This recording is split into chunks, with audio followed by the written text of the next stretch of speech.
Em nome do Pai que me criou, do Filho que me resgatou, do Espírito Santo que me santificou, divina vontade reina na minha vontade. Minha mãe, eu te amo e tu me ama, dá-me um gole da vontade divina para minha alma. Me abençoa, Mãe, para que todas as minhas ações sejam feitas diante de vossos olhos maternais. Amém. Suprema Majestade, eu venho em sua vontade divina em nome de todos, do primeiro ao último homem que existirá na terra, para dar a ti as homenagens que tens direito, as adorações, os louvores, o amor que cada criatura lhe deve, as ações de graça e fazer todas as reparações, por todos e por cada pecado. Venho, Senhor, na tua divina vontade, dou-te a minha vontade humana, por meio do Imaculado Coração de Maria, que possui todos os dons e os frutos da divina vontade. Dai-me, Senhor, a tua divina vontade. Vem, divina vontade, nesta ação que estou a fazer, e em todas as ações que eu farei durante este dia. Amém, Fiat. Vinde, Espírito Santo, vinde por meio da poderosa intercessão do Imaculado Coração de Maria, vossa amadíssima esposa e nossa mãe. Vinde, Espírito Santo, vinde por meio da poderosa intercessão do Imaculado Coração de Maria, vossa amadíssima esposa. Vinde, Espírito Santo, vinde por meio da poderosa intercessão do Imaculado Coração de Maria, vossa amadíssima esposa. Livro do Céu, volume 10, 7 de junho de 1911. Jesus quer purificar a Igreja. Por isso, amor que se esconde, ai de vós. No volume 10. Passando dias amarguíssimos de privação do meu adorável Jesus, eu o suplicava que se dignasse vir. E ele, apenas como um relâmpago, veio e me disse: amor que se esconde, ai de vós. E eu rogando por causa da Igreja, para que tivesse piedade de tantas almas que se perdem, porque querem guerrear contra a Igreja e contra seus ministros. Jesus acrescentou: minha filha, não te aflijas. É necessário que os inimigos purifiquem a minha Igreja. E depois que a tiverem purificado, purgado, a paciência e as virtudes dos bons serão luz para os inimigos. E salvar-se-ão eles e os outros. Nossa, que interessante, olha. Ela estava aflita, né? Ela estava aflita por ver que tinha pessoas perseguindo a Igreja. Ela estava aflita pedindo piedade de tantas almas que se perdem. Ela que falou isso, né? Ela pensou: a pessoa que está perseguindo a Igreja, ela se perde. Ela que pensou isso, né? Mas Jesus veio e falou que... Olha só o que Jesus falou. Ela falou para que tivesse piedade de tantas almas que se perdem porque querem guerrear contra a Igreja e contra seus ministros. Estão perseguindo a Igreja. Então, ela pensou assim: a pessoa está perseguindo a Igreja, está guerreando contra os ministros, tá? Né, fazendo perseguição com a Igreja, com a Igreja. E ela pensou: piedade, porque essas almas vão se perder, né? Vão se perder por fazer isso, por perseguir a Igreja. Aí Jesus falou: minha filha, não te aflijas. É necessário que os inimigos purguem a minha Igreja. E depois que a tiverem purgado, a paciência e as virtudes dos bons serão luz para os inimigos, e salvar-se-ão eles e os outros. Isso, olha só. Então, não é necessário, ele que está permitindo a perseguição com a Igreja. E quem diante dessa perseguição, né, se mantém paciente, se mantém na virtude, né, não se corrompe, se mantém na virtude e né, passa por essa situação. A pessoa que, os sacerdotes, né, os que estão sendo perseguidos, se mantêm firmes, fiéis à igreja.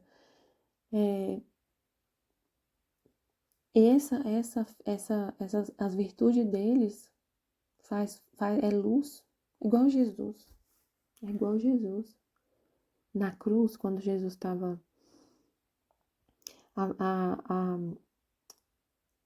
ele sofrer, né? Sofrer. Na cruz ele estava sofrendo muito. E ele perdoando os inimigos, perdoando e amando. Lá, a forma como ele ficou era uma luz para converter os inimigos, as próprias pessoas que tava perseguindo ele, que estava crucificando ele, os próprios carrascos.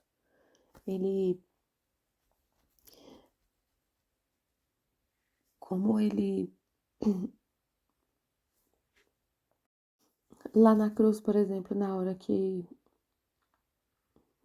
Jesus estava na hora da crucificação, ele estava lá já crucificado e tinha 2 homens do lado dele, crucificados junto com ele, né? Aí fala um bom ladrão e um mau ladrão. Eles, o mau ladrão, né? Como fala na Bíblia, ele ficava blasfemando, falando um monte de blasfemando lá, revoltado, blasfemando contra aquilo que estava acontecendo. E Jesus fala: Pai, perdoa-lhes, pois eles não sabem o que fazem. Perdoando. Então aí fala, naquele momento, a hora que o soldado fala, né? Esse verdadeiramente era o Filho de Deus. Porque aquele comportamento de Jesus não era humano. Ele estava amando os inimigos, pedindo perdão por eles. Então, as palavras que Jesus falava, o jeito o que ele fez foi uma luz para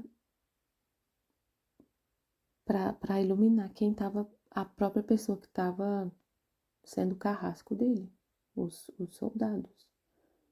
E aí o bom ladrão olha e fala, né? Ele recebe uma luz, o bom ladrão recebe a luz. E ele fala com Jesus: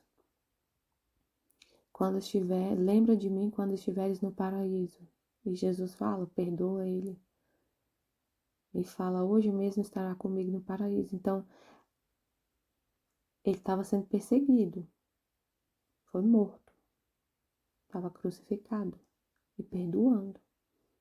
E sofrendo tudo com paciência. E perdoando e amando. E aí essa é luz para... Aí se a igreja acontece a mesma coisa com a igreja. É necessário, aí ele fala, é necessário que os inimigos purifiquem a minha igreja. Depois que a tenham purgado, a paciência, as virtudes dos bons serão luz aos inimigos. E se salvarão aqueles e estes. Os que estão sendo perseguidos, se mantêm firmes, fiéis, e os inimigos que estão perseguindo. Interessante. Eu falou para ela, fica em paz, não te aflijas, vendo que tem pessoas fazendo guerra à igreja e aos seus ministros. Nossa, muito interessante, meu Deus. Muito interessante, porque a gente pensa assim, tem gente que fica, né? Pode ficar ver a perseguição que está acontecendo e ficar revoltado, né, com a pessoa que está perseguindo, mas se a igreja se mantém fiel, mesmo com a perseguição, paciente, fiel, como Jesus, que a igreja é o corpo místico de Cristo.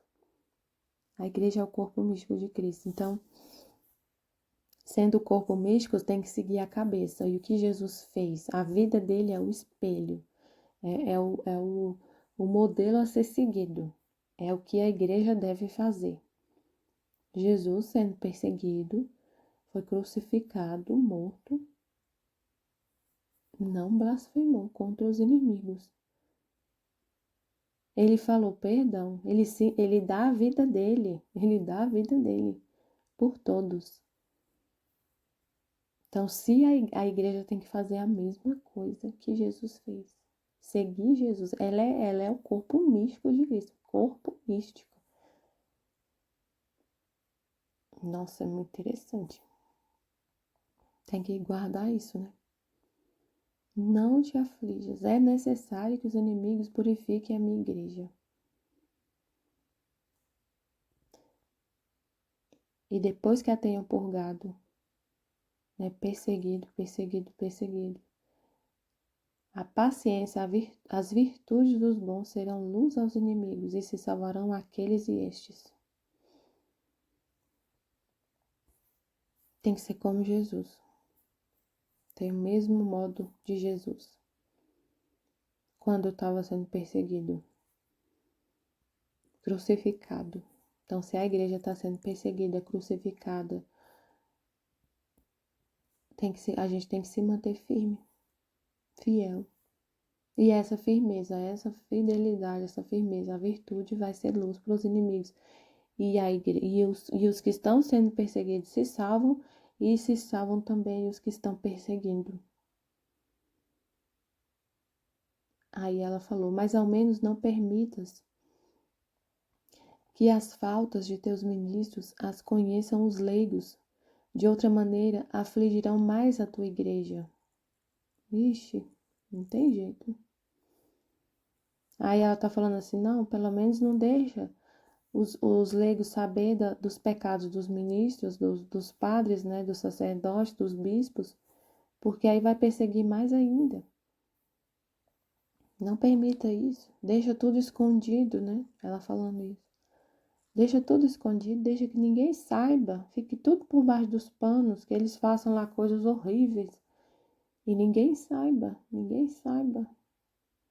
Fique tudo escondido, que eles continuem lá pecando, fazendo um monte de coisa, sem ninguém saber nada. Aí ele falou para ela, aí ele responde: minha filha, não me peça isto, porque me indigno. Quero que a matéria saia fora. Não posso mais, não posso mais. Os sacrilégios são enormes. Com cobri-los daria campo para que cometessem males maiores. Você terá paciência para suportar minha ausência e fará de heroína. Quero confiar em ti, que és minha filha, enquanto eu me ocuparei em preparar os flagelos para leigos e sacerdotes. Então, ele não quer que fique coberto nada. E a gente vê que realmente isso é o que acontece hoje. Está tudo sendo exposto. E é isso que ele quer.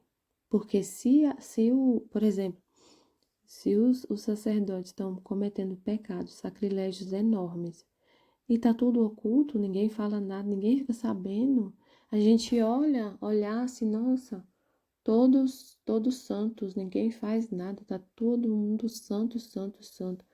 Eles iam ficar cada vez piores, porque não ia ter só o fato da situação ser exposta, faz a pessoa pensar, né? Refletir, aí tem uma consequência.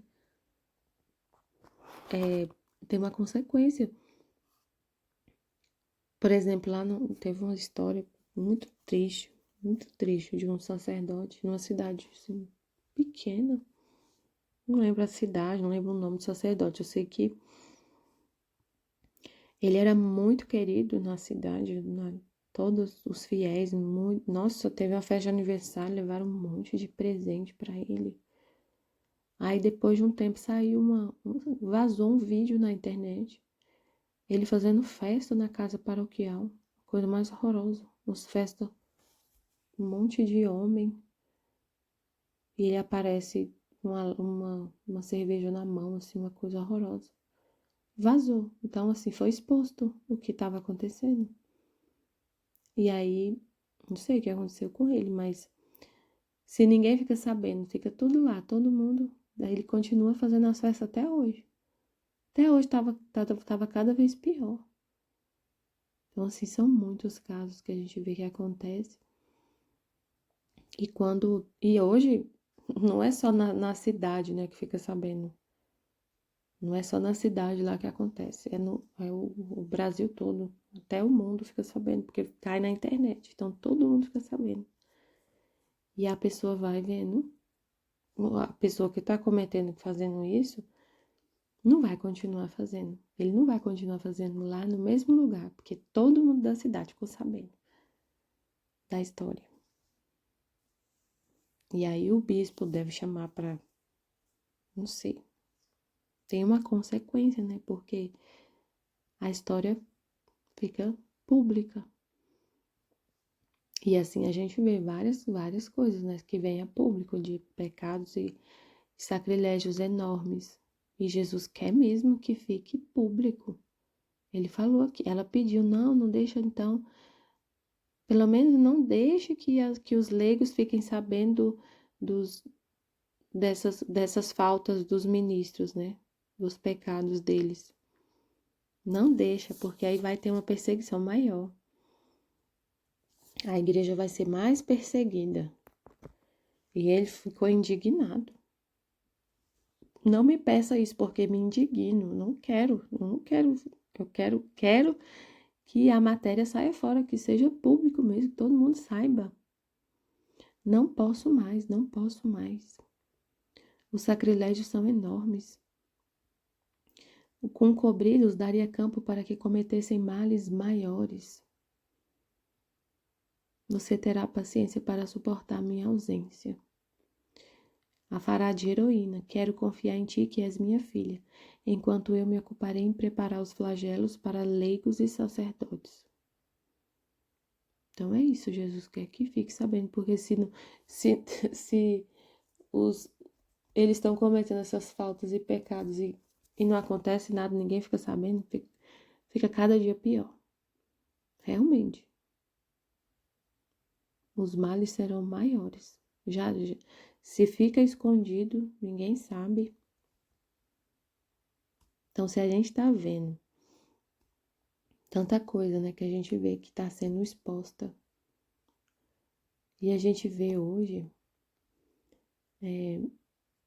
muita coisa assim, né, não só da igreja, não só das faltas dos sacerdotes, mas de muita coisa do governo, de empresas, de várias coisas que a gente vê sendo ficando claro, né? Sendo exposto a mentira, a enganação. Tá tudo vindo à tona, assim, sendo exposto, e é isso que Deus quer, que venha à tona mesmo, que seja mostrado, que não fique mais escondido, que não fique mais oculto, que essa maldade toda que está acontecendo, que acontece em muitos lugares, na igreja, nas empresas, no governo, que seja mostrado, que seja exposto para parar, né? A gente vê escândalos assim, não lembro, não sei de um exemplo agora, deixa eu pensar assim, um exemplo de uma coisa assim, um escândalo, a fraude lá do INSS, aquela fraude que teve no INSS, dos empréstimos que eram feitos no nome dos idosos, né? Se ninguém soubesse, se continuasse, é um exemplo, né? Se não fica sabendo, se isso não vem à tona, se ninguém fica sabendo, se alguém descobre a fraude e aí começa uma investigação ali interna, mas ninguém não é exposto, não é noticiado, estava acontecendo até hoje. Mas como foi exposto, como foi descoberto, colocado na mídia, na televisão, todo mundo fica sabendo, aí teve toda aquela, né? Claro que aí o governo devolveu o dinheiro para os idosos, mas e o dinheiro que foi roubado do INSS? Tinha que devolver também, né? Mas assim, tá tudo exposto. Se não tivesse sido exposta essa fraude, ia estar acontecendo até hoje. E assim é muita coisa. Muita coisa que acontece no mundo que a gente vê que está sendo exposto, que tem uma luz, né, na Terra. E é Deus que quer. Ele não quer que fique escondido, porque fica cada dia pior. Mais trevas, mais pecado. Porque a pessoa está pecando, está fazendo umas coisas horrorosas. E ninguém nem fica sabendo, ela continua fazendo cada dia pior. Cada dia pior. Assim é na igreja. No volume 11, 9 de junho de 1912. Para a alma que faz a divina vontade e vive do querer divino, não há mortes. Sentindo-me um pouco sofredora, estava dizendo a meu sempre amável Jesus: quando me levarás contigo? Ah, logo, Jesus, faça que a morte me tire esta vida e me reúna contigo no céu. E Jesus, minha filha, para a alma que faz minha vontade e vive em meu querer, não há nem existem mortes. A morte está para quem não faz a minha vontade, porque deve morrer a tantas coisas, a si mesmo, as paixões, a terra. Mas quem faz a minha vontade não tem a que coisa morrer, já está habituado a viver do céu. Não é outra coisa que deixar seus trapos, como um que deixasse os vestidos de pobre para vestir-se com as vestes de rei, para deixar o exílio e chegar à pátria. Porque a alma que faz minha vontade não está sujeita à morte. Não tem juízo, sua vida é eterna. O que a morte devia fazer, o amor o fez antecipadamente. E o meu querer reordenou tudo em mim.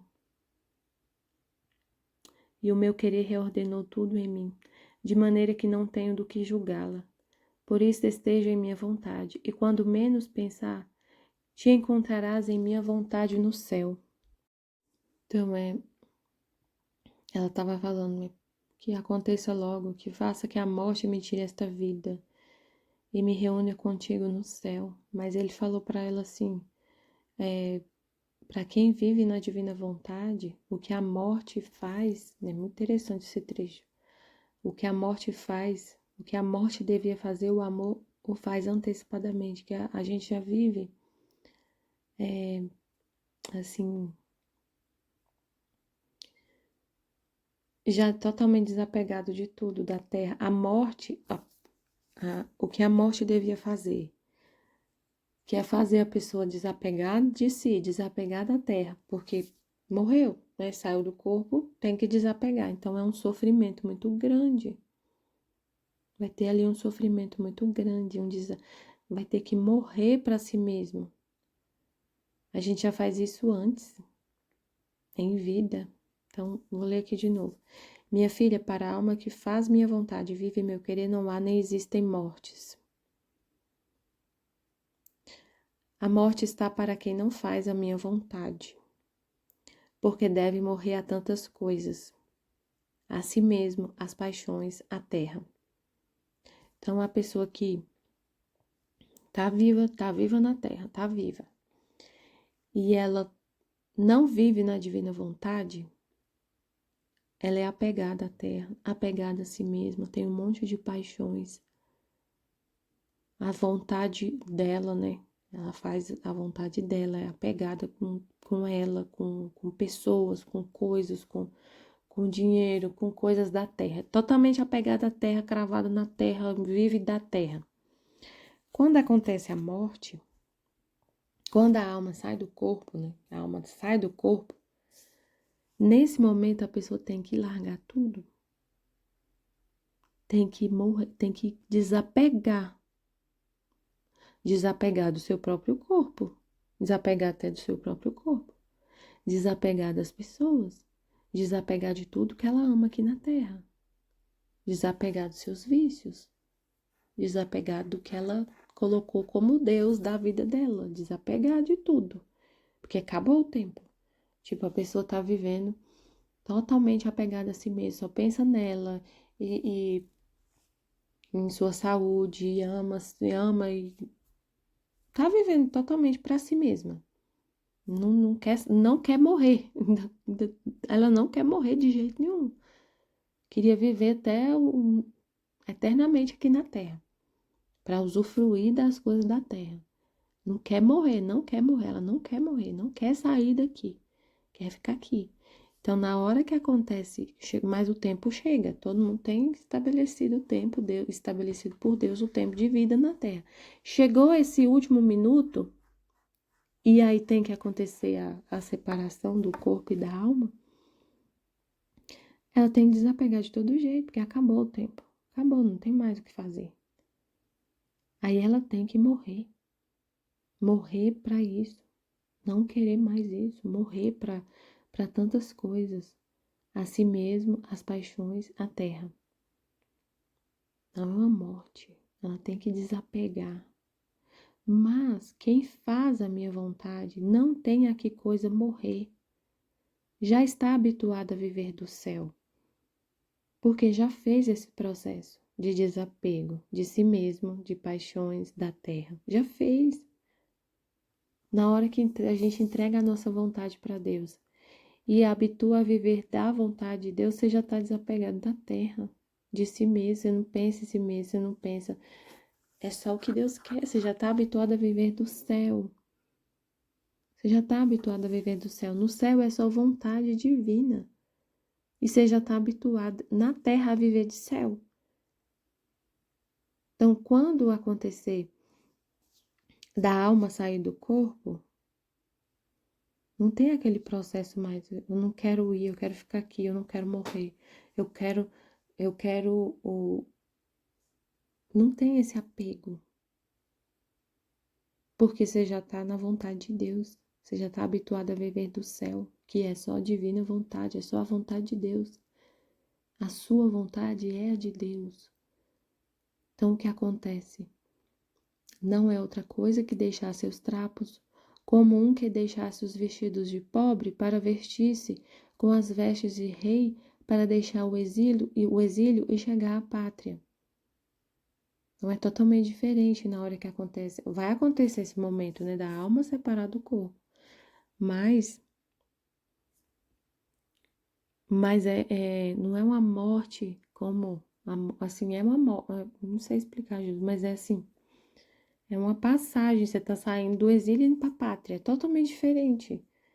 Quem morre e está na vontade humana vai ter que fazer todo esse processo que a gente faz, de desapego de si mesmo, das paixões, da terra, de não pensar em si mesmo, é só o que Deus quer, é só a vontade de Deus. Viver totalmente desapegado da terra. Esse processo, quando a pessoa morre, imagina, gente, todo esse processo que a gente faz de conhecer Deus, de toda essa purificação, a pessoa vai morrer com isso e aí vai ter que desapegar. Então, um sofrimento muito grande, que acabou o tempo. Então, assim, tem uma diferença tão grande.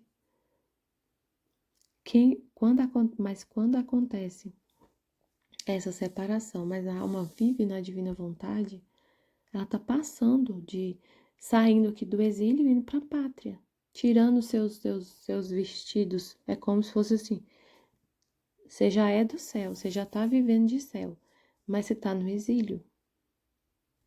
Você está no exílio, como um rei que é. Ele é rei, só que ele está numa outra cidade estranha, numa cidade que não é a dele. Não está em sua pátria. Aí ele está voltando para a pátria, vestindo sua roupa de rei. Mas ele é rei, mesmo que ele está vestido lá com uma roupa mais simples, mas ele deixa de ser rei. Ele está exilado.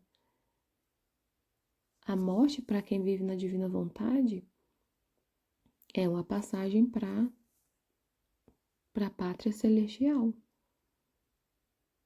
É um rei que deixa o exílio e chega à pátria, porque a alma que faz minha vontade não está sujeita à morte. Não tem juízo. Sua vida é eterna. O que a morte devia fazer, o amor o fez antecipadamente, que é a morte, na hora da morte vai acontecer Toda essa questão do desapego, não tem mais como ficar apegado à terra, vai ter que desapegar, porque acabou o tempo, acabou, vamos embora, vamos sair da terra. As paixões, a terra, a si mesmo, o seu próprio eu, né? Própria vida humana. O que a morte devia fazer, que é fazer essa separação, né? Esse desapego, esse desapego, a morte faz isso. O que a morte fez, o amor fez, para quem vive na vontade divina, o amor já fez esse trabalho. Então, por amor a Deus, por amor você não quer, porque você ama a Deus. A alma que vive na divina vontade ama a Deus e já desapega de si mesmo e só quer Deus. Desapega de sua própria vontade e só quer a de Deus. Desapega dos seus desejos, das suas paixões, da terra, de tudo e só quer a vontade de Deus por amor. O amor já fez isso. O amor já fez esse desapego. O amor já fez essa morte para o eu, essa morte para as paixões, essa morte para a terra. Você vive de céu, você vive para Deus. O amor que fez isso, antecipadamente. E aí ele fala, e o meu querer reordenou tudo em mim, reordenou a alma toda para ele. A pessoa já é dele, só quer saber dele, da vontade dele. Então, quando acontecer, chegar o último minuto aqui na terra, você vai. Não tem apego. Não tem apego. Aí ontem, até essa semana, eu li um trecho nos vídeos do TikTok que Jesus falava isso. O que é a morte? O que é a morte? Nada mais é do que... eu vou pegar o trecho, é muito interessante o jeito que ele falou da morte. O que é a morte? Ele explicou o que é a morte. É no volume 4, ele fala assim... Amada minha, cada vez que você me busca, prepara-se para morrer, porque na realidade, o que é a morte senão a união estável e permanente comigo? Então, a morte é a união estável e permanente com Deus e desapego total da terra, de si mesmo, é a união estável e permanente com Deus, você viver para Ele, com a vontade dEle, unida com Ele, a união estável e permanente com Ele. Então, o que a morte devia fazer, desapegar você da terra e te manter e fazer a união estável e permanente com Deus, o amor já faz antecipadamente. E aí mesmo em vida, a alma vive em união estável e permanente com Deus, só que está no exílio. Então não há morte nesse sentido de não é igual, não é a mesma coisa de quem vive na vontade humana. E na hora que chega o último minuto, tem todo aquele sofrimento, aí tem o juízo particular, tudo que acontece, purificação e tem purgatório. Não, a gente já vive a purificação em vida. Já acontece a morte para tudo isso, para o eu, para a sua vontade, para os seus desejos, para a terra, para as coisas da terra. Não tem mais nada, não tem mais apego. Isso já acontece, essa purificação já acontece em vida. E já acontece a união estável e permanente com Deus, em vida. Volume 12, 20 de outubro de 1917. Como a alma pode fazer-se hóstia por amor de Jesus? Tendo recebido a meu Jesus, estava pensando, como poderia desenvolver amor por amor, devolver amor por amor? Me era impossível ou poder restringir-me, diminuir-me, como faz Jesus na hóstia, por amor meu. Isto não está em meu poder, como está no de Jesus. E meu amado Jesus me disse, minha filha, se não podes restringir-te toda tu dentro do breve giro de uma hóstia por amor meu, podes muito bem restringir-te toda tu na minha vontade, para poder formar a hóstia de ti na minha vontade. Cada ato que fizeres em minha vontade, me formarás uma hóstia. E eu me alimentarei de ti como tu de mim. Que coisa forma a hóstia? Minha vida nela. O que é o meu testamento? Não é toda a minha vida? Assim também tu podes fazer-te hóstia por amor meu. Porquanto mais atos fizeres em minha vontade, tantas hóstias a mais formarás para restituir-me amor por amor. Então a Luísa pergunta, para Jesus, como ela queria devolver amor por amor, se restringir numa hóstia, mas ela falou, é impossível poder restringir-me, diminuir-me, como faz Jesus na hóstia, por amor meu. Isto não está em meu poder, como está no de Jesus. Não tem como a gente ser uma hóstia, assim, de pão mesmo, se diminuir e ficar numa hóstia. Transformar o nosso corpo numa hóstia, numa hóstia verdadeira, assim, que a gente veria lá o pão. Mas aí ele fala, minha filha, se não podes restringir-te toda tu dentro do breve giro de uma hóstia, por amor meu, podes muito bem restringir-te toda tu na minha vontade. O que ele quer realmente é isso. Não é que a gente pode viver no nosso corpo mesmo, não precisa ser numa hóstia de pão. Viver no nosso corpo mesmo, mas restringido no cerquinho da vontade dele. Restringindo tudo na vontade dele, na divina vontade, só no que ele quer, o tempo todo. Para poder formar a hóstia de ti na minha vontade.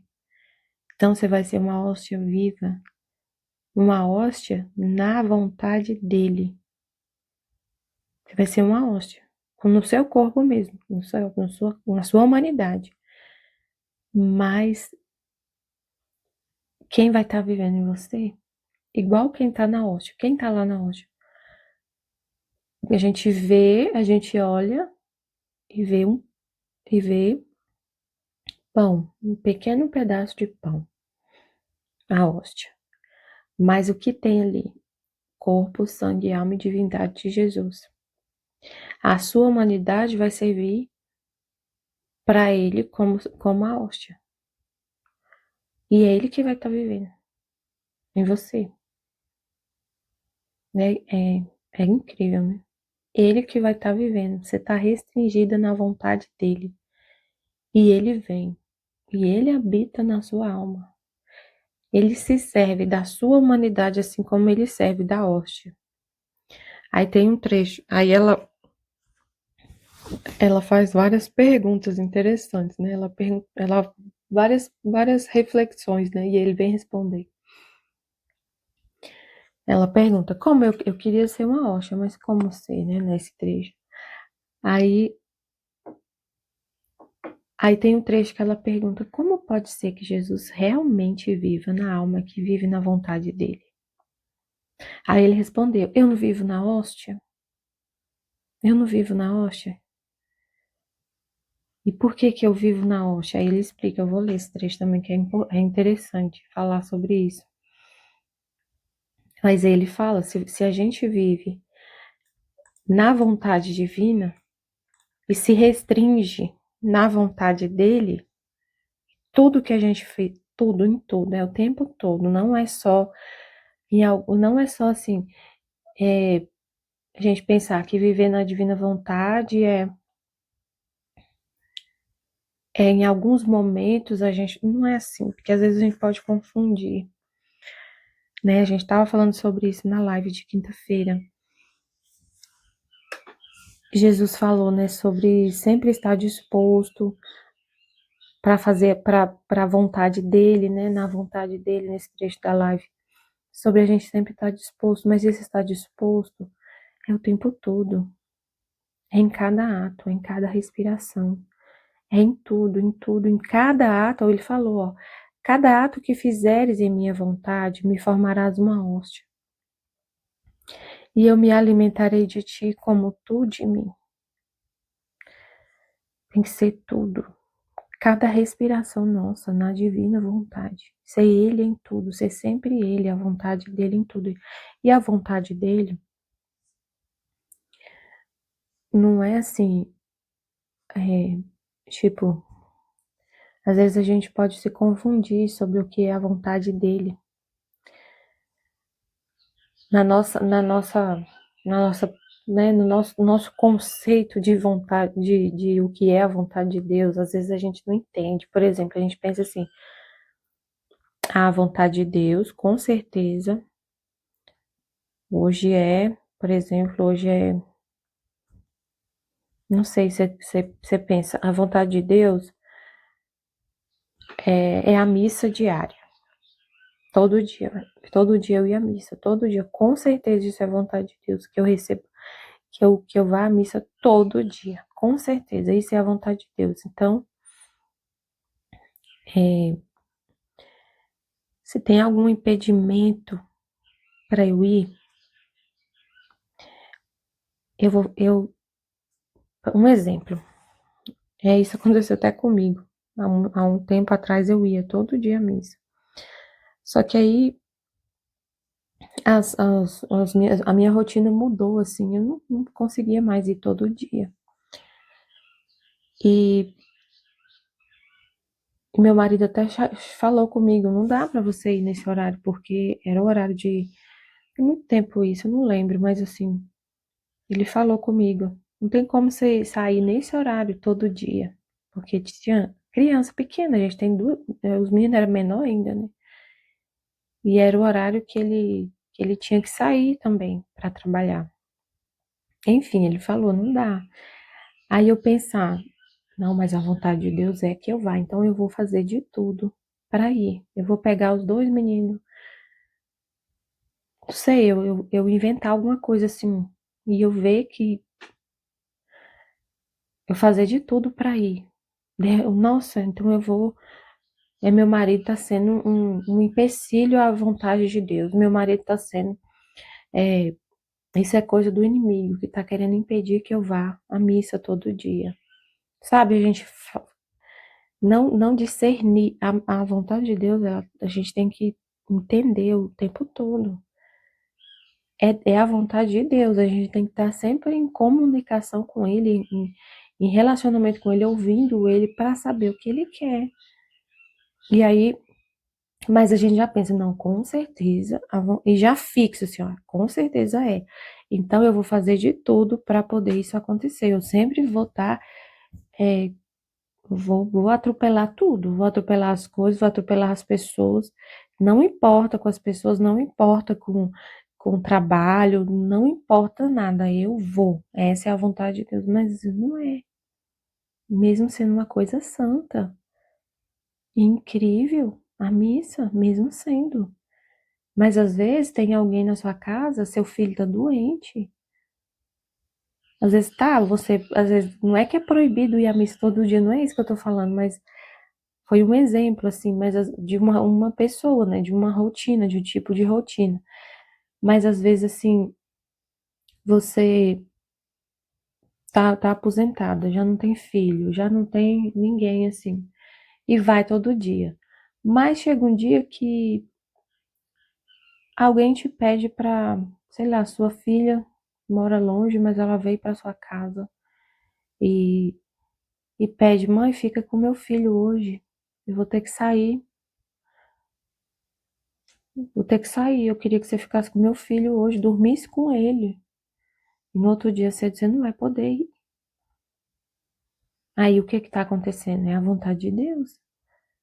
É o que está acontecendo. E você fica ali naquele cerco do que está acontecendo, restrita no que está acontecendo. É uma coisa que você não pode mudar. Você não vai falar, não, filha, não posso ficar, porque amanhã cedo eu tenho que ir à missa, eu não posso faltar. Eu não posso ficar com seu filho. Mãe, mas eu tô doente, eu preciso passar a noite no hospital. Tá bom, eu vou arrumar outra pessoa para ficar com outra pessoa. Então, assim, é a vontade de Deus. E a gente se restringe naquilo que está acontecendo. E vê, nas circunstâncias da vida que está se apresentando, é uma circunstância que se apresentou. Sua filha não pediu para ficar doente, sua filha não, não, ela ela tem que ir no hospital, passar a noite toda, é um exemplo, né? Ela não pediu para ficar doente, para ter que ir no hospital, ela foi o médico que marcou naquele exato momento. Ela tem que pegar uma fila lá, ficar a noite inteira na fila, eu não sei o que pode acontecer. E seu neto, seu neto, tipo assim, aí ela pede, aí você se restringe na circunstância, tanto que tem um trecho que Jesus fala no livro do céu, que a divina vontade se manifesta na criação, e a criação inclui as criaturas, e nas circunstâncias da vida, e ele falando com você no seu coração, Deus mesmo falando, se manifestando a vontade dele, mas ela se manifesta nas circunstâncias da vida. E aí você fica atenta para entender, para ver essa manifestação da divina vontade nas circunstâncias da vida e ficar assim restrita e ver ali, é a vontade de Deus. E você fica com seu neto, passa a noite toda, tá bom, minha filha, traz ele, pode trazer, eu fico com ele, pode ir tranquila. E você fica ali e oferta tudo para Deus, para Jesus. Eu fico, Senhor. Seja feita a tua vontade, divina vontade, reina na minha vontade. Amém, fiat.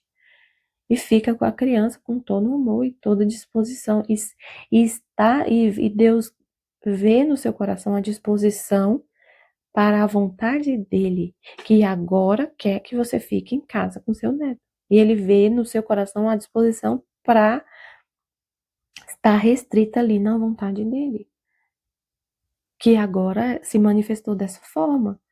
E você não quer mudar nada, nada do que está acontecendo. Nada, nada, você não quer mudar nada. Você chega no.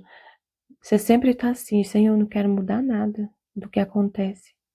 O que acontece é a sua vontade. Eu não quero tirar uma vírgula, eu não quero mudar.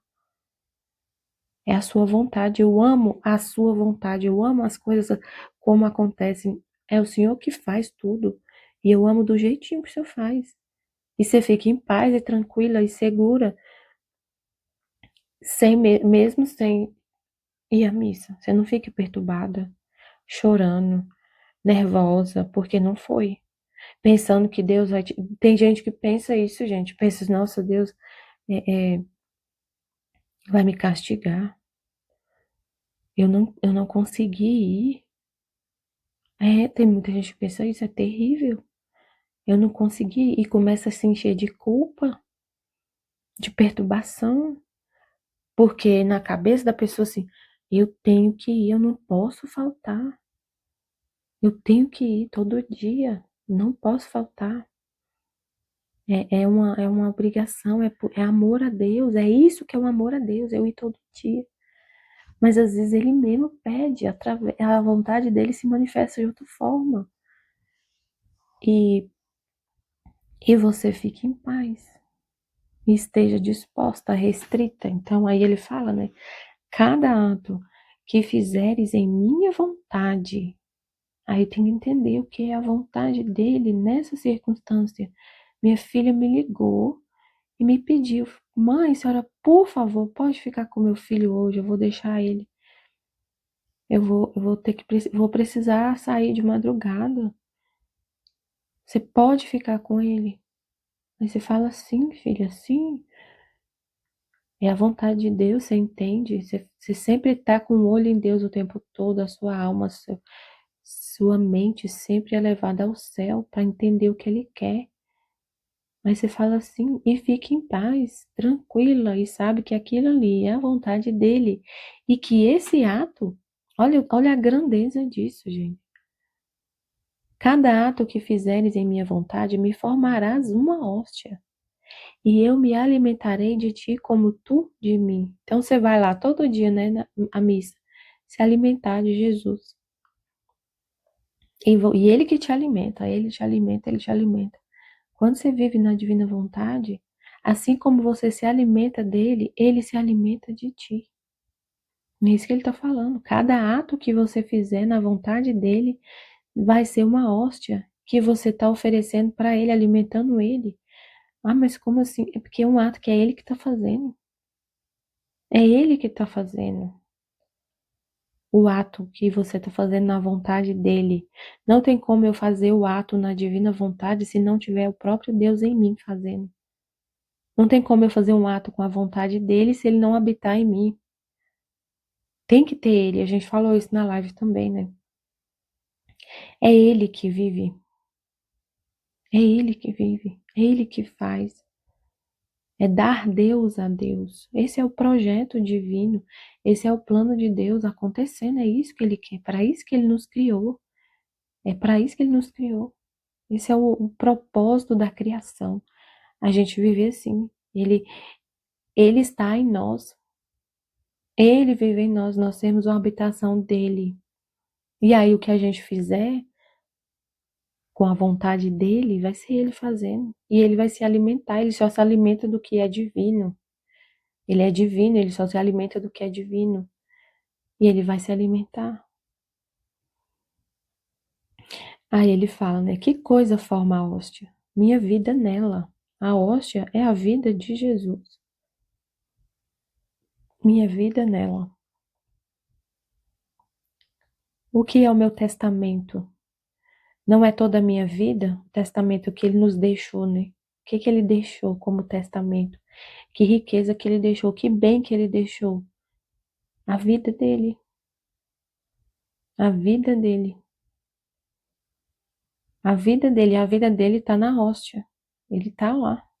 A vida dele. Assim também tu podes fazer-te hóstia por amor meu e encerrar sua vida ali. Você pode encerrar sua vida na vontade dele. Assim também tu podes fazer-te hóstia por amor meu, encerrando a sua vida na vontade divina. E sua vida você vai estar dando sua vida em testamento.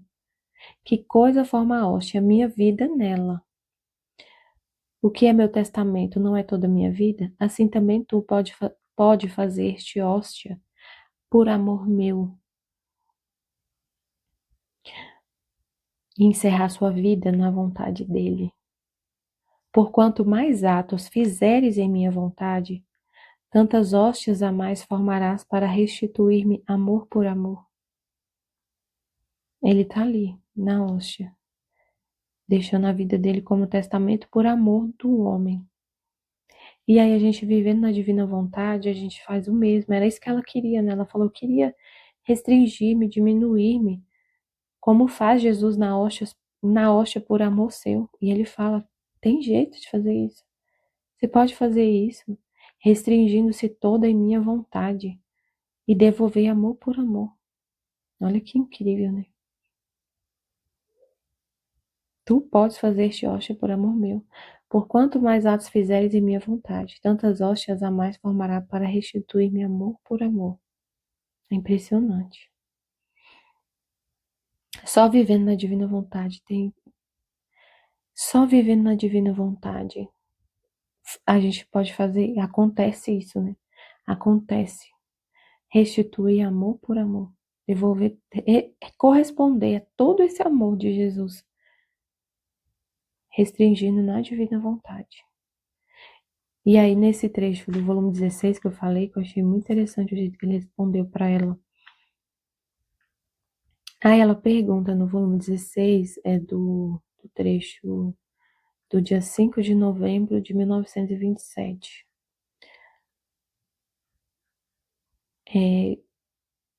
Que fala também, que ele falou, né? Cada ato que fizeres em minha vontade vai estar formando uma hóstia. E ele se alimenta desse, e assim como a gente se alimenta dele, ele vai se alimentar desses atos. Assim como a gente se alimenta dele. Que a hóstia é a vida dele, né? A hóstia é a vida dele. que ele deixou em testamento. Se eu me restringo na divina vontade, a vida vai ser divina. A vida vai ser divina. A vida que eu vou estar vivendo é divina, porque é Deus vivendo em mim. E assim como a gente se alimenta da vida divina na hóstia, ele vai se alimentar da vida divina nos atos que a gente faz. Vai ser vida divina. Vai ser fruto dessa vida divina. Tudo que a gente fizer vai ser fruto da ação dessa vida divina desenvolvendo na nossa alma. E ele vai se alimentar desses atos. Assim como a gente se alimenta dele. Incrível. Aí nesse trecho fala que os atos feitos no divino querer formam os acidentes que aprisionam a Jesus na alma e formam nela a sua vida real. É o mesmo assunto que ele falou, né? Cada ato que fizer vai formar a hóstia. E ele se alimenta dessas hóstias, desses atos. Aí nesse trecho fala, os atos feitos no divino querer formam os acidentes que aprisionam a Jesus na alma e formam nela sua vida real. Formam na alma a vida real de Jesus, assim como na hóstia. Aí ela perguntou,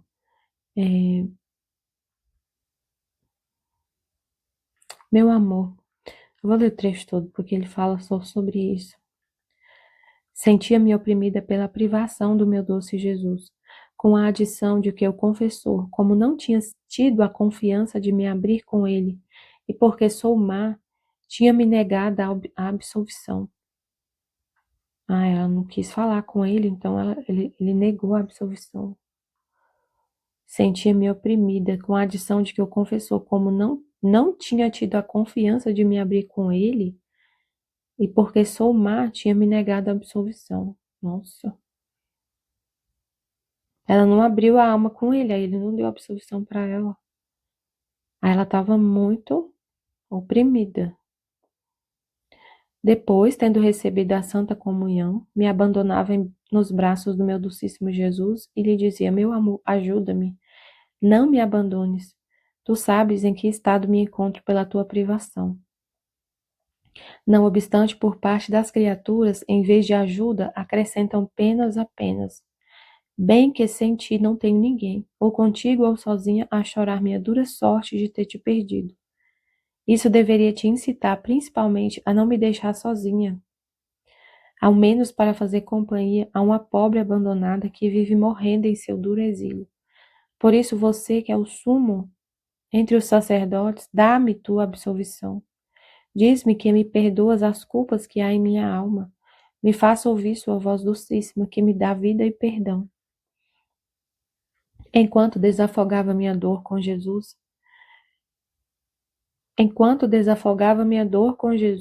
se fez ver em meu interior, e os véus sacramentais formavam como um espelho, no qual Jesus estava dentro, vivo e verdadeiro. E meu doce Jesus me disse: os véus sacramentais formavam como um espelho, no qual Jesus estava dentro, vivo e verdadeiro. E ele disse: minha filha, este espelho são os acidentes do pão que me aprisionam neles. Jesus está lá dentro da hóstia, aprisionado, dentro da hóstia. Eu formo minha vida na hóstia, mas ela nada me dá, nem um afeto, nem um batimento cardíaco, nem o menor te amo. Ela está como morta para mim. Permaneço só, sem a sombra de alguma correspondência. E por isso meu amor está quase impaciente por sair, por romper este espelho e descer aos corações, para encontrar neles a correspondência que a hóstia nem sabe nem pode me dar. Mas você sabe onde encontro minha verdadeira correspondência? Na alma que vive em minha vontade. Eu, enquanto descendo em seu coração, logo consumo os acidentes da hóstia, porque eu sei que acidentes mais nobres e a mim mais queridos estão prontos para me aprisionar. Olha que lindo. Para não me fazer sair daquele coração que me dará não só vida nele, mas vida por vida. Não estarei só, senão que estarei com minha mais fiel companhia, Seremos dois corações pulsando juntos, amaremos unidos. Nossos desejos serão um só. Assim que eu permaneço nela e nela faço vida, vivo e verdadeiro, como a faço no Santíssimo Sacramento. Mas quais são esses acidentes que encontro na alma que faz minha vontade? São seus atos feitos em meu querer, que mais do que acidentes se estendem ao redor de mim e me aprisionam. Mas dentro de uma prisão nobre, divina, não escura, porque seus atos feitos no meu querer, mais do que o sol, iluminam-me e aquecem-me. Oh, como eu me sinto feliz de fazer a vida real nela, porque me sinto como se me encontrasse em minha morada celestial. Olhe em seu coração, como estou contente, como me deleito e provo as alegrias mais puras. E ela chorando porque não recebeu a absolvição, sendo que Jesus está dentro dela, no coração dela, aprisionado, né? E tudo que acontece é a vontade de Deus, tudo. Ela tá lá se sentindo abandonada, privada. Ela tá vivendo a vida dele. Ele não falou que ele tá lá preso na hóstia, aprisionado nos acidentes da hóstia, sozinho, sem companhia. A hóstia não diz, eu te amo, não faz nada. E ele tá só, se sente só. E ela tá lá se sentindo só, né? Ela tá vivendo a vida dele. É a vida dele. É ele que tá vivendo. Ele tá aprisionado nos atos feitos na vontade dele.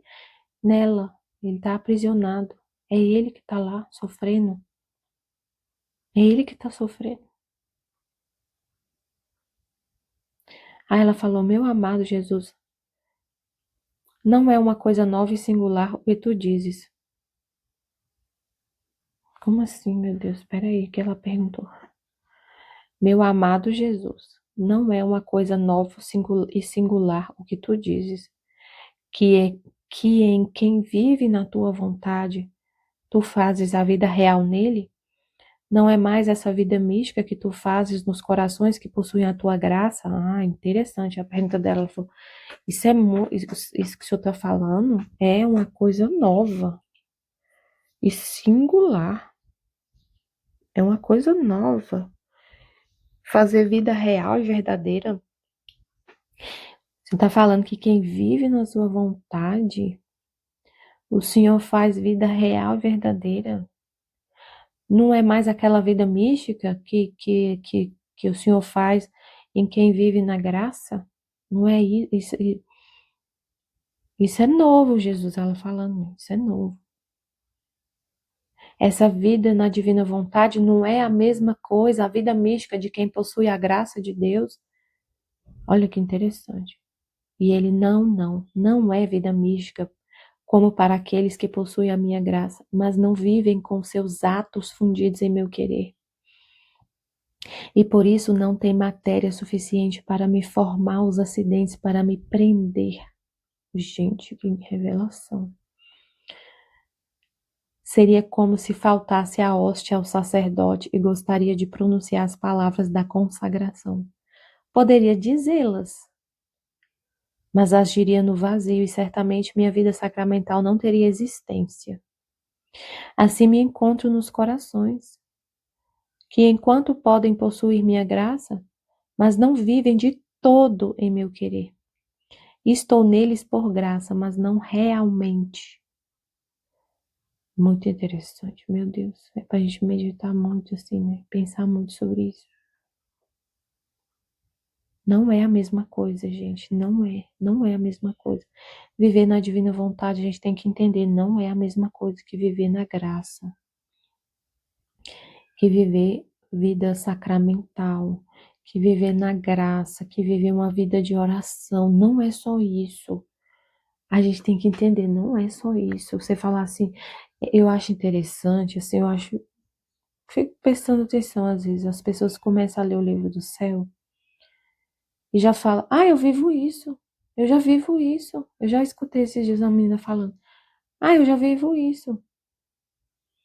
Mas não, aí eu falei, você tem que entender que existe o fazer a vontade de Deus e o viver nela. A gente tem que entender qual é realmente o que realmente Jesus está falando. Não é só, eu ouvi Jesus falando comigo para fazer isso e eu fui lá e fiz.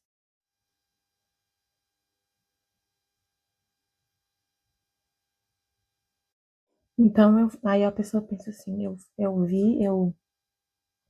ouvi Jesus falando alguma coisa e eu segui o que ele falou, fiz o que ele falou, então, eu já experimentei o que é viver na divina vontade, eu já sei o que é. Tipo assim, nesse sentido, né? Mas acabou de conhecer o livro do céu, acabou de conhecer os escritos. E não é assim, a gente tem que entender o que é realmente viver na divina vontade. Não é só isso. Não é assim, e essa, não é a vida mística de quem possui a graça. Ele me está explicando aqui. Não é assim. É Jesus aprisionado na sua alma, aprisionado. Ele habita na sua alma e tudo que a pessoa faz é ele fazendo. Ele está aprisionado, assim como ele está na hóstia. A pessoa é uma hóstia viva. Ele está vivo, real, verdadeiro na pessoa. E é isso que ele está explicando para a Luísa aqui, essa diferença. Não é, não é fazer a vontade dele. Não é fazer a vontade dele. Viver é, em algum momento que a pessoa escuta que uma inspiração de Deus e segue. Mas só isso, não é só isso. Não é só isso. É a pessoa que está fazendo, seguindo a inspiração de Deus, com a vontade dela. É fazer a vontade de Deus. A pessoa tem sua própria vontade, mas em alguns momentos ela segue a de Deus, só que ela tem a dela. Quem vive na divina vontade é Deus, é a vontade de Deus e a mesma vontade da alma e de Deus é a mesma vontade. Aí ele está explicando aqui, ó, a Luísa perguntou, não é uma coisa nova e singular o que tu dizes, que quem vive na tua vontade, tu fazes vida real nele? Isso é novo, Jesus. Não é, o Senhor não está falando só o Senhor não está falando só do que já existe, que é a vida na graça. Não é mais essa vida mística que tu fazes nos corações, que possui a tua graça. Não é só isso. Não, não é isso. Ele, não é isso. Não é vida mística como para aqueles que possuem a minha graça, mas não vive com seus atos fundidos em meu querer, com todos os atos. E por isso não tem matéria suficiente para me formar os acidentes para me prender. Seria como se faltasse a hóstia ao sacerdote, e o sacerdote gostaria de pronunciar as palavras da consagração. Poderia dizê-las, mas agiria no vazio e certamente minha vida sacramental não teria existência. Então, essa vida real e verdadeira de Jesus na alma só tem existência se a pessoa vive com os atos fundidos no divino querer, todos os atos, todos. Aí ele continua: assim me encontro nos corações, que enquanto podem possuir minha graça, mas não vivem de todo em meu querer, estou neles por graça, mas não realmente está neles por graça. Quando a pessoa não vive de todo na divina vontade, todos os atos fundidos. A pessoa comunga, recebe a Eucaristia e Jesus, a presença real vai embora. Mas na pessoa que vive na divina vontade, que possui a mesma vontade de Deus, ele fica porque tem matéria para continuar, para ficar aprisionado, que é a vontade da pessoa. Aí ela fala: meu amor, mas como pode ser que tu possas realmente viver na alma que vive do teu querer? Realmente, real, verdadeiro? Como pode ser, né? E ele fala: minha filha, eu não vivo porventura na hóstia sacramental vivo e verdadeiro, em corpo, sangue e divindade? Ele vive. Se ele vive na hóstia, por que ele não poderia viver em nós? Só se a nossa vontade não for a dele.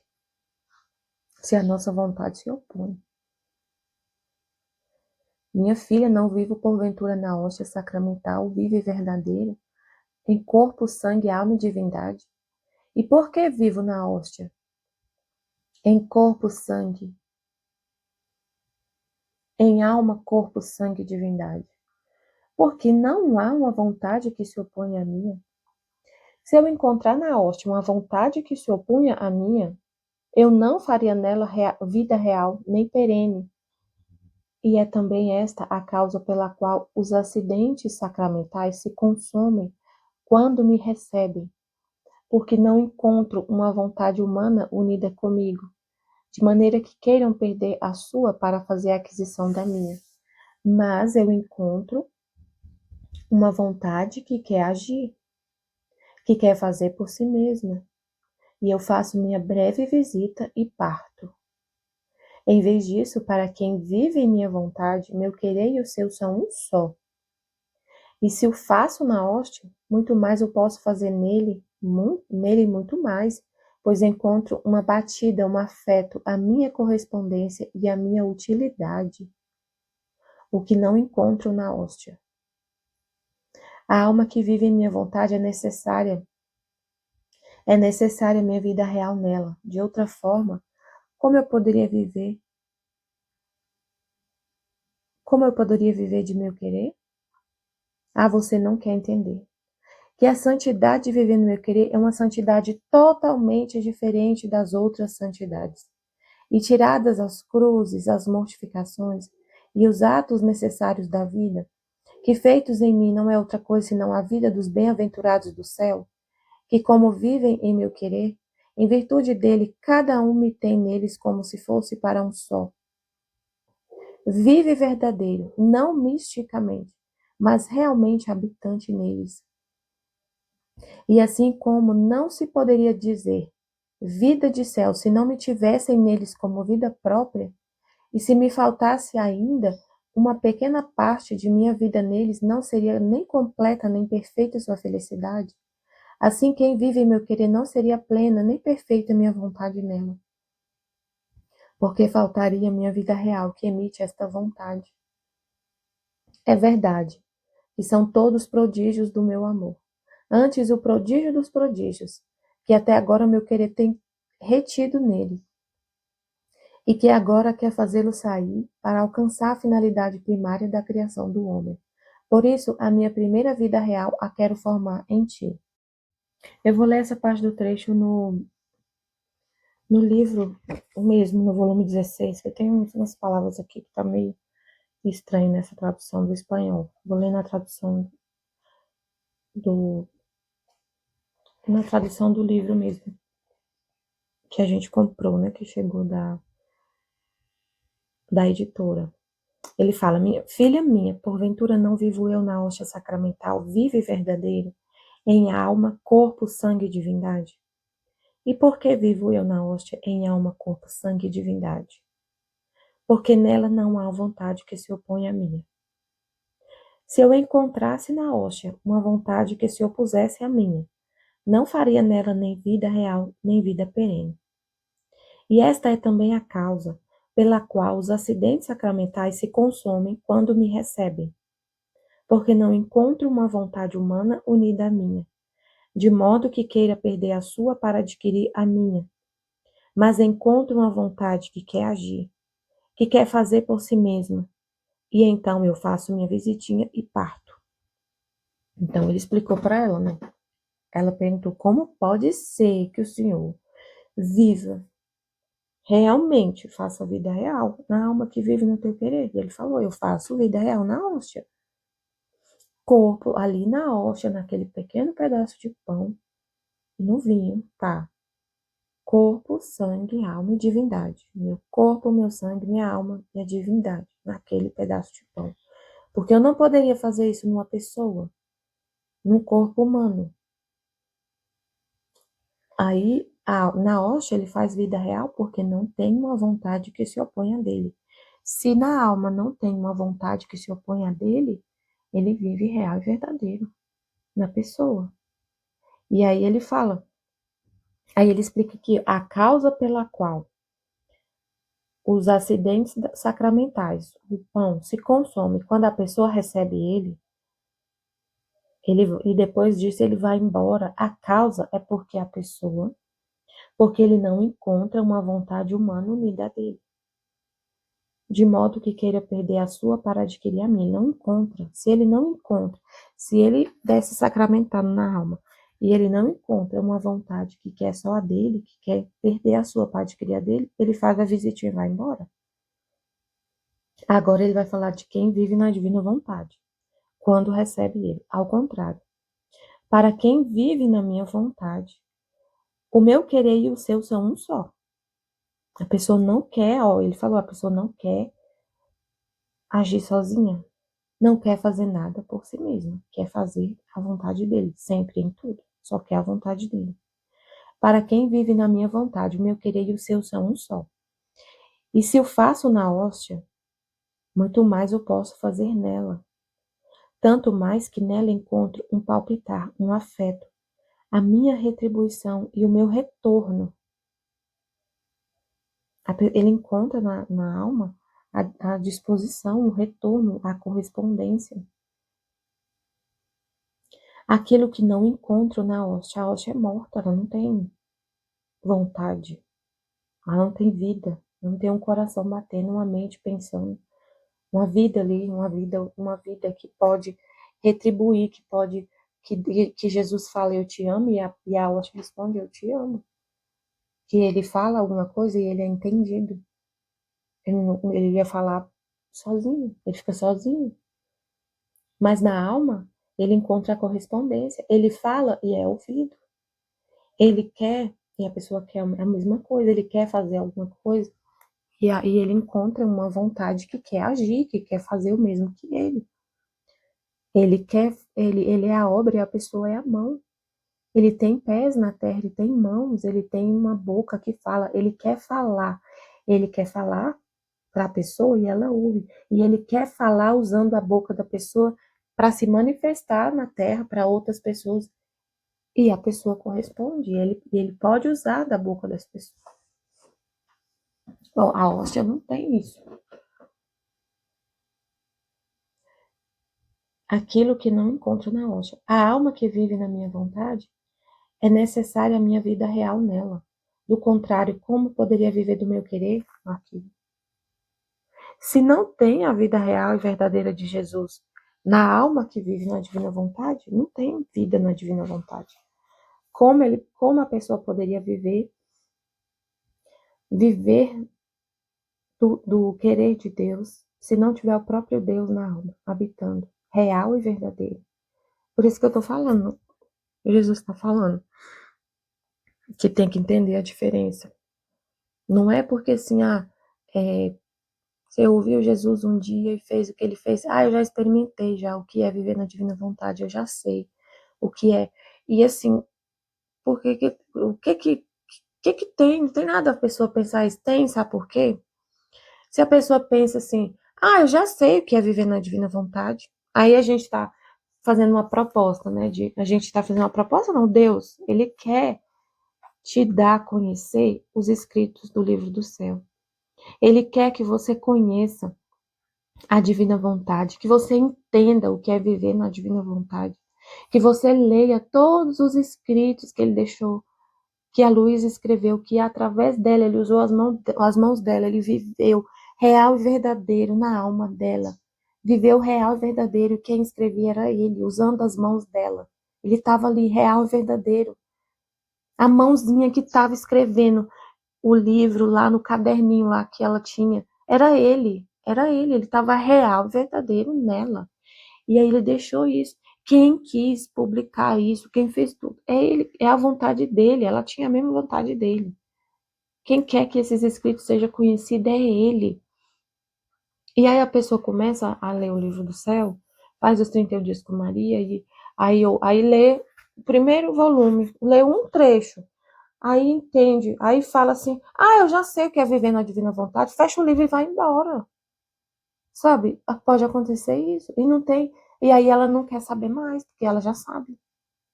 É muito perigoso a gente já saber. A gente entender assim, é a vida real e mística de quem vive na graça. Eu já sei o que é isso. Ah, fecha o livro e vai embora e não lê. E não quer ler. Não, eu já sei. Quando você fala eu já sei, você não quer saber mais. Você acha que já sabe. Eu já sei, eu já entendi. Não é tão novidade assim. Não é uma coisa tão grande assim, porque eu já sei. Eu já li tanto livro de tantos santos. Estou cansada, já li tanto. Já li o livro das moradas, o castelo interior todinho, 3 vezes. Então eu já sei o que é. Eu já sei. Não lê, aí não lê. Aí não se interessa por ler o livro do céu, porque se a gente ficar com esse tipo de pensamento, eu já sei, é muito perigoso. Então, a alma que vive na minha vontade é necessária a minha vida real nela. Do contrário, como poderia viver do meu querer se não tem a vida real e verdadeira de Jesus na alma? Igual ele está na hóstia. É assim, a gente tem que entender que é assim, tem que entender a grandeza, a profundidade, o que realmente é viver na divina vontade. É vida real e verdadeira de Jesus na alma, igual na hóstia. Só que na hóstia, igual ele falou aqui, ele não encontra uma palpitação, uma vida ali que corresponde a ele, que recebe tudo que corresponde, não tem. Tu não queres compreendê-lo.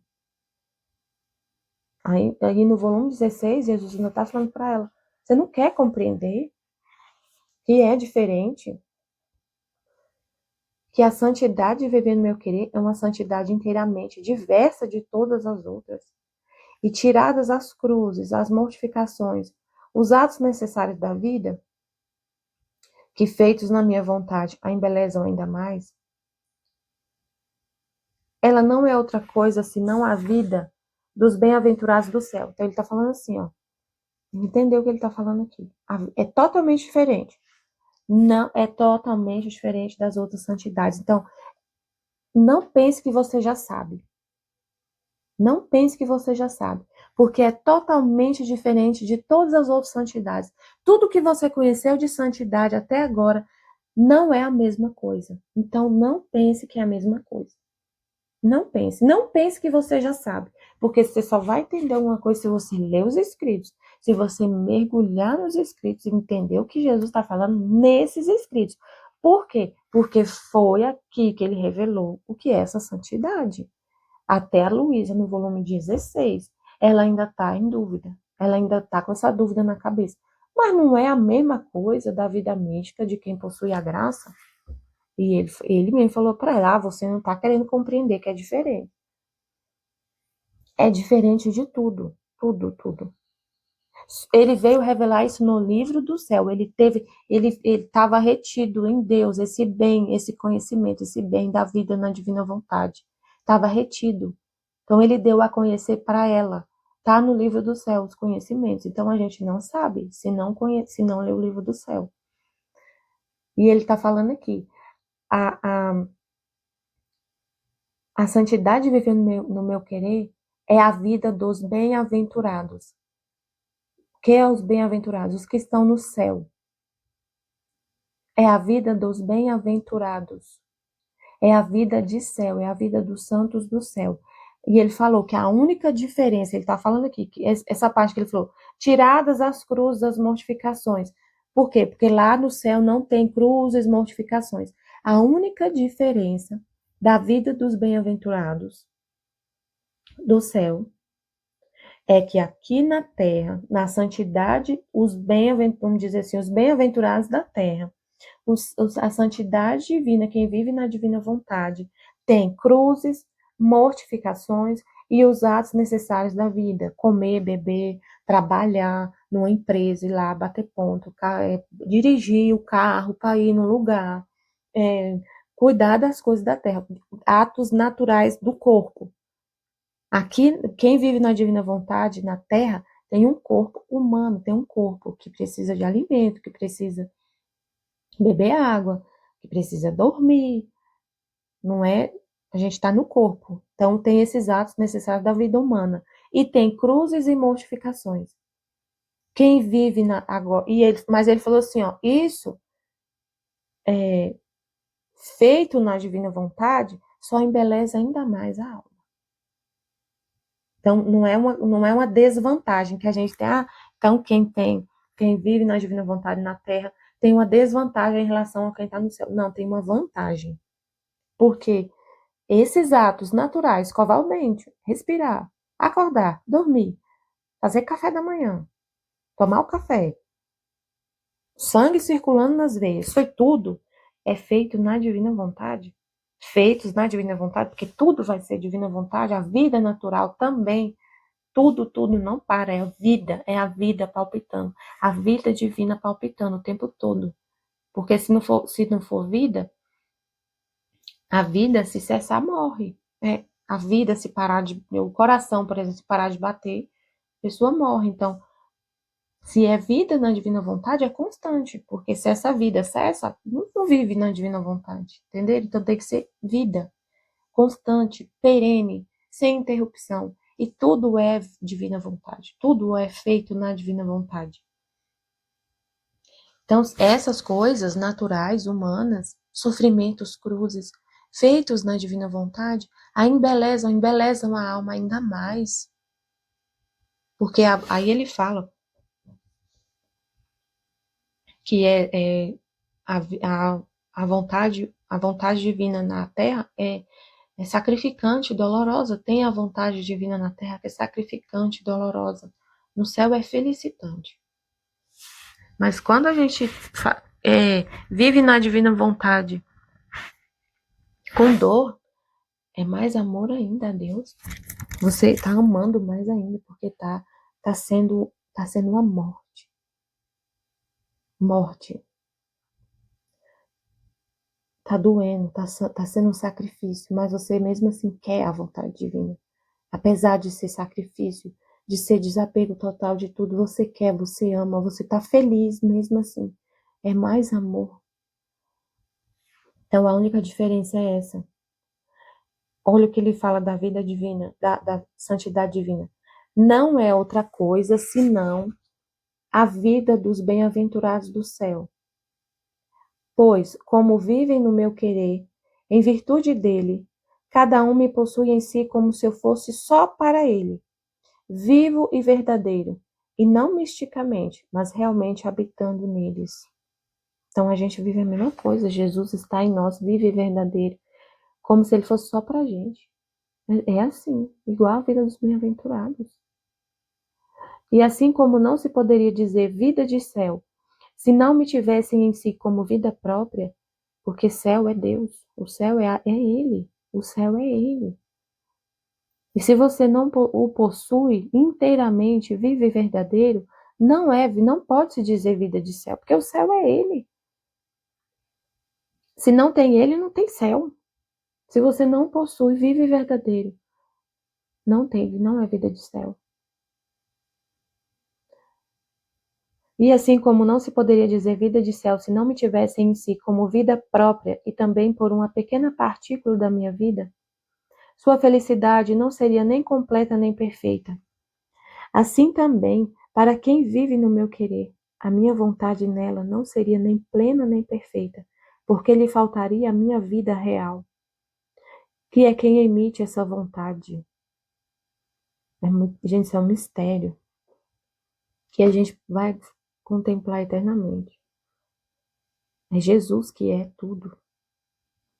É Ele que, se não tiver a vida dele, a gente só vive na divina vontade se Ele vive em nós. Esse é o plano de Deus, né? A gente tem que ser. Aí no curso que o Padre Paulo Ricardo está fazendo um curso, ele fez um curso agora, estreou um curso no site dele, que chama Ferro e Fogo. Que ele fala sobre isso, mas é claro que ele não vai estar falando exatamente como é a vida na divina vontade, porque ele não leu o livro do céu. Então ele está falando da vida mística na graça.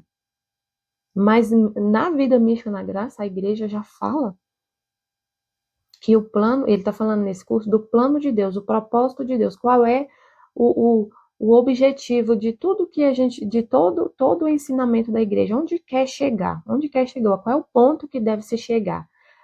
A ser uma só coisa com Deus, por meio de Jesus.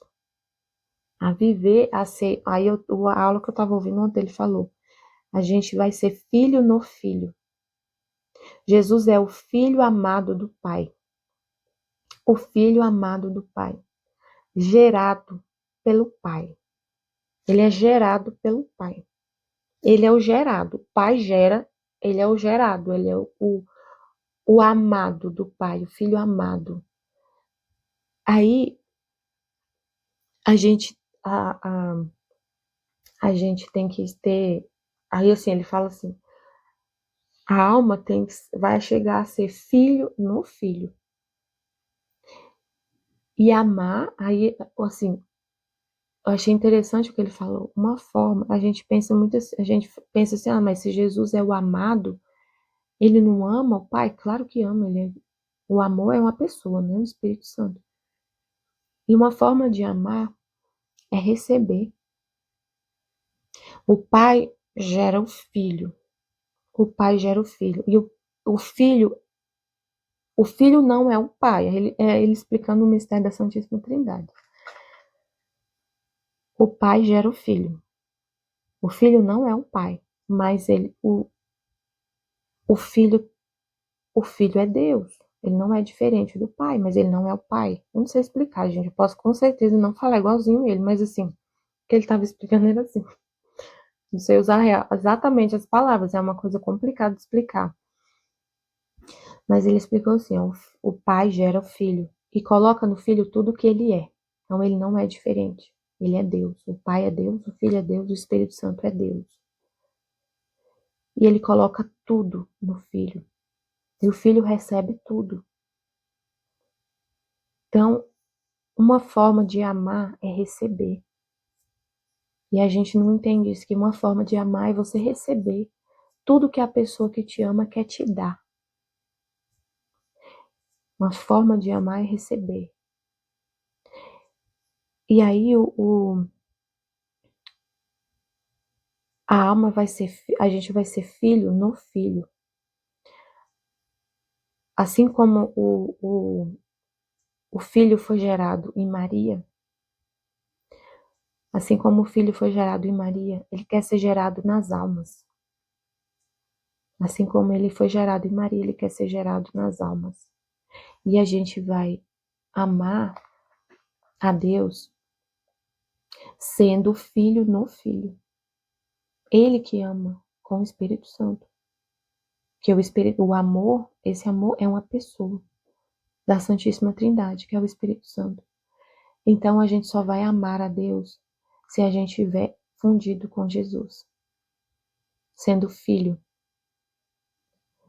Para amar o Pai, você tem que ser filho. Como se fosse assim, mais ou menos assim que ele explicou. Para amar a Deus, você tem que ser filho, filho de Deus. É o Filho de Deus que ama, é o Filho de Deus que ama. Com esse amor, que é o Espírito Santo. É o Filho de Deus que ama a Deus. Então eu tenho que ser filho para amar. E para ser filho de Deus é o filho, é só tendo Jesus em mim. Não tem outro jeito. Eu não vou amar a Deus, eu não vou corresponder a Deus, eu não vou fazer nada, não vou viver na divina vontade se não tiver o próprio Deus em mim, o próprio Filho em mim, o próprio Deus, a Santíssima Trindade em mim. Aí quando a gente vive esse mistério, é a Santíssima Trindade na alma. O Pai, o Filho e o Espírito Santo. A gente entra nesse mistério da Santíssima Trindade. Aí é isso que Jesus está falando aqui, ó. Mas para viver na divina vontade, não tem como viver se não for o próprio Jesus, real e verdadeiro. Ó, ele fala assim, ó. Quem emite essa vontade, que ele fala aqui, né? Assim também para quem vive no meu querer, a minha vida nela, a minha vontade nela não seria nem plena nem perfeita, porque lhe faltaria a minha vida real, a vida real dele, que é quem emite essa vontade. Não tem como viver na divina vontade se não tiver quem emite essa vontade, que é ele. Não tem como. É verdade que tudo isso são prodígios do meu amor. Aliás, este é o prodígio dos prodígios. É o prodígio dos prodígios. Que até agora meu querer reteve em si. Não tinha revelado isso. Então não tem como falar que a gente já sabia. Não tem como, estava retido nele. E que agora quer manifestar para alcançar o fim primeiro da criação do homem. O fim primeiro da criação do homem é isso.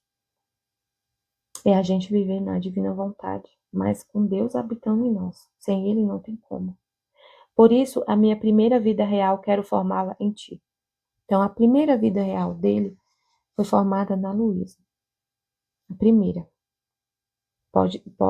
Veio outras depois. Outras, porque ele não queria só ela, né? Ele forma em nós essa vida, mas a primeira foi ela. E eu ouvi isso, aí ela falou: Meu amor, Jesus, no entanto, me sinto tão má por causa de todos esses contrastes. E tu o sabes. É verdade que isso me serve para mais me abandonar em teus braços e pedir-te aquilo que não me dão. Mas apesar disso, sinto um sopro de turbamento que perturba a paz da minha alma. E tu dizes que queres formar a vida real em mim? Oh, quão estou longe disso! E Jesus novamente: Filha, não te preocupes com isso. O que quero é que nada ponhas de teu, apenas que obedeças, quando puderes. Sabe-se que todas as outras formas de santidade, isto é, a da obediência e das demais virtudes, não estão isentas de pequenezas, de perturbações, de contendas e de perdas de tempo, que impedem a formação de um belo sol. Ao máximo formam uma pequena estrela. Somente a santidade no meu querer é aquela que está isenta dessas misérias. Além disso, a minha vontade encerra todos os sacramentos e os efeitos deles. Por isso, abandona-te inteiramente na minha vontade, faze-a toda tua, e receberá os efeitos da absolvição ou de qualquer outra coisa que te seja negada. Recomendo-te, pois, não percas tempo, porque ao perderes tempo, vens a travar a minha vida real que estou formando em ti. Então ela foi negado o sacramento para ela, né? Ela estava assim, por parte das criaturas, em vez de, ela acrescenta mais penas. Ela sentia-se oprimida pela privação de Jesus e o confessou, por ela não ter tido a confiança de se abrir com ele, negou a absolvição para ela. E ela estava perturbada por causa disso. E Jesus falou: não perca tempo com isso. Não perca tempo com isso. Abandona-se em minha vontade. Na minha vontade você vai encontrar tudo. Não perca tempo. Na santidade humana tem essas percas de tempo. Na santidade das virtudes. Em todas as outras formas de santidade, a santidade da obediência e das demais virtudes não estão isentas de pequenezas, de perturbações, de contendas e de perda de tempo. Só obedece. Ele não quer dar absolvição, fique em paz. Fique em paz. Te negou o sacramento, fique em paz. Aí ele, ó, minha vontade encerra todos os sacramentos e os efeitos deles. Por isso, abandona-te inteiramente na minha vontade. Faze-a toda tua, e receberás os efeitos da absolvição ou de qualquer outra coisa que te seja negada. Recomendo-te, pois, não percas tempo. Ela não estava em pecado mortal, não estava de jeito nenhum. Ele negou o sacramento porque ela não quis se abrir com ele, mas ela não estava em pecado assim, não estava. E ele falou, então, se abandona. Você vai receber os efeitos da absolvição. Abandona-te na minha vontade. Recomendo-te, pois, não percas tempo, porque ao perderes tempo, vens a travar a minha vida real que estou formando em ti. É muito sério, né? A gente tem que entender tudo que Jesus está falando. E viver isso, né? Amém, Fiat Jesus, eu confio em vós. Amém.